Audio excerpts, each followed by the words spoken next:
Welcome students.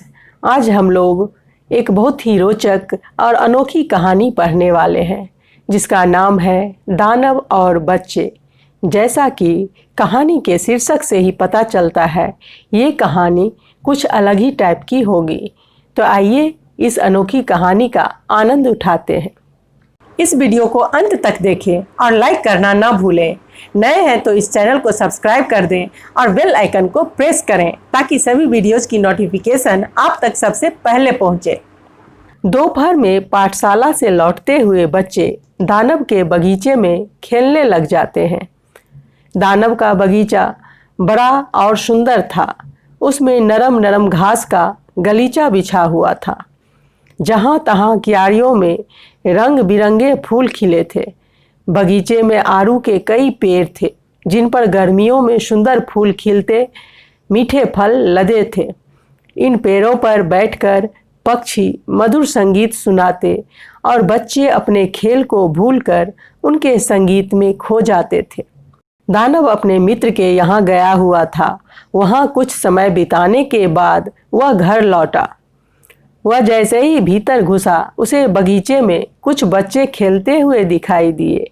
वह ऊंची आवाज में चिल्लाया, तुम सब यहाँ क्या कर रहे हो?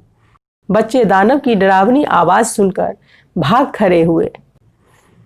यह बगीचा मेरा है, किसी को भी इसमें घुसने की आज्ञा नहीं है। मैं स्वयं ही इसमें रहूंगा और स्वयं ही इसके फल खाऊंगा। दानव ने चिल्लाकर कहा। उसने बगीचे के आसपास एक ऊंची चारदीवारी बनवाई और बाहर एक तख्ती लटका दी जिस पर लिखा था, अंदर आना मना है। बेचारे बच्चों का खेलने का स्थान छिन गया।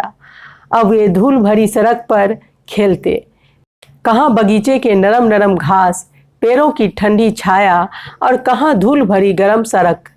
वे सोचते, बगीचे में खेलकर हम सब कितने प्रसन्न थे। बसंत ऋतु आई, पेड़ों में नई कोपलें निकली। नई कोपलें मतलब नई नई पत्तियां। पक्षी चहचहाने लगे।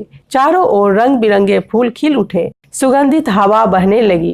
परंतु स्वार्थी दानव के बगीचे में पेड़ ठूंठ से खड़े रहे। न उनमें नई कोपलें निकली और न बगीचे में कोई फूल ही खिला।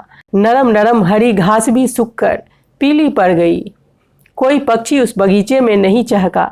ठंडी और सूखी हवाएं चलती रही और दानव मन ही मन सोचता रहा, कब यह सर्दी समाप्त होगी और बसंत आएगा। दानव के बगीचे में बसंत को न तो आना था और न आया। एक दिन दानव अपने घर में लेटा हुआ था। अकस्मात यानी अचानक उसे कहीं से मधुर संगीत सुनाई दिया। वह तुरंत उठ बैठा। एक चिड़िया उसकी खिड़की के बाहर चहचहा रही थी।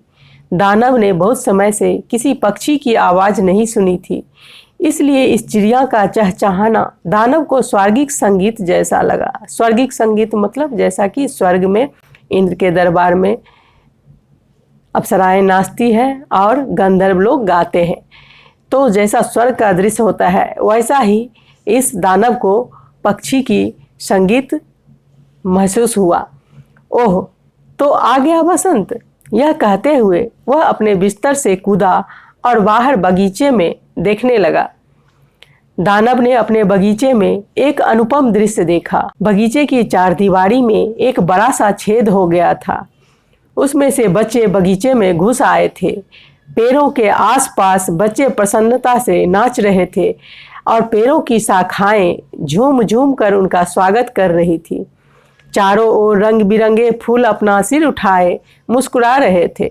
पक्षी भी अपने पंख फैलाए एक डाल से दूसरे डाल पर फुदक रहे थे। बच्चों की खिलखिलाहट और पक्षियों के चहचहाने से एक नैसर्गिक दृश्य उपस्थित हो गया था। नैसर्गिक दृश्य मतलब प्राकृतिक दृश्य, जो बहुत ही सुंदर और अद्भुत होती है देखने में। बगीचे का एक कोना अभी भी सूना था। वहाँ एक छोटा सा बच्चा खड़ा था। वह इतना छोटा था कि डालियों को छू भी नहीं सकता था। वह पेड़ के आसपास चक्कर लगाता हुआ रो रहा था। पेड़ बार बार अपनी टहनियों को झुकाता जिससे कि बालक उन्हें छू सके और उस पर भी बाहर आ जाए, पर बालक का हाथ उस तक नहीं पहुंच पाता। दानव ने जैसे ही यह दृश्य देखा, उसका हृदय पिघल गया। उसने सोचा, मैं कितना स्वार्थी हूँ। मैंने इन बच्चों को अपने बगीचे में घुसने से मना कर दिया था, इसलिए मेरे यहाँ बसंत नहीं आया। मैं अभी इस दीवार को तोड़ दूंगा और अपने बगीचे में इन्हें खेलने दूंगा। दानव धीरे से निकला और पेड़ के नीचे रोते हुए उस बच्चे के पास जा पहुंचा।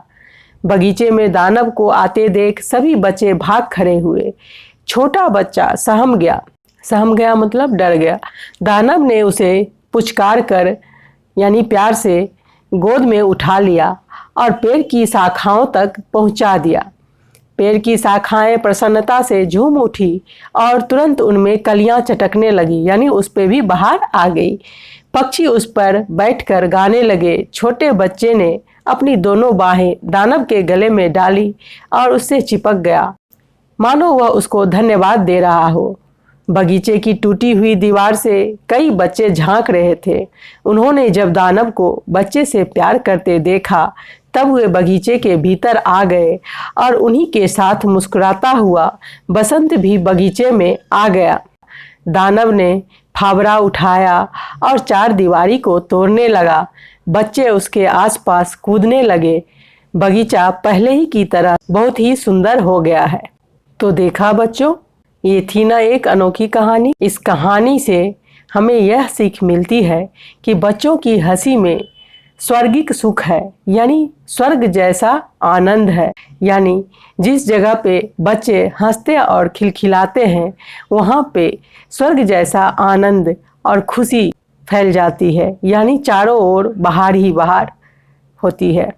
तो उम्मीद है यह कहानी आपको बहुत पसंद आई होगी।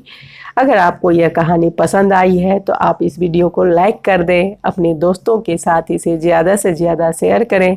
और अगर आपने इस चैनल को अभी तक सब्सक्राइब नहीं किया है तो जल्दी से इसे सब्सक्राइब कर लें, ताकि आगे भी आपको इसी तरह की अच्छी अच्छी अनोखी कहानियाँ सुनने को मिले।